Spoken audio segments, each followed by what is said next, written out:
अगर आपकी पगड़ी ड्राइंग ऐसी फ्लैट लग रही है तो आज मैं आपको इसे ऐसा बनाना सिखाऊंगा 3 इजी स्टेप में। लेयर पर क्लिक करेंगे और प्लस पर क्लिक करना है तो न्यू लेयर बन जाएगी।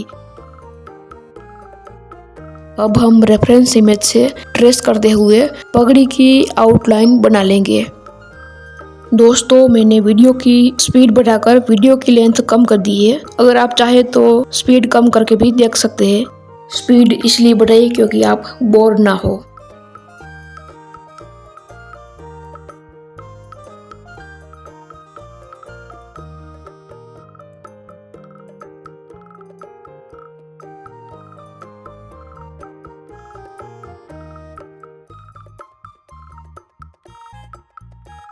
आउटलाइन बना ली है तो अब हम लेयर में जाकर रेफरेंस इमेज को हाइड कर देंगे।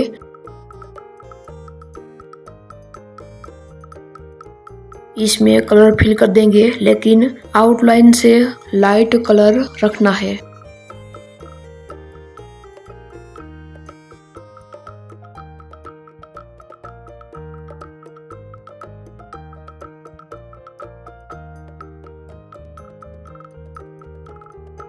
डार्क कलर सिलेक्ट करेंगे और एयर ब्रश नॉर्मल को सिलेक्ट करेंगे। लेयर में जाकर अल्फा लॉक लगा देंगे ताकि कलर बाहर ना जा पाए।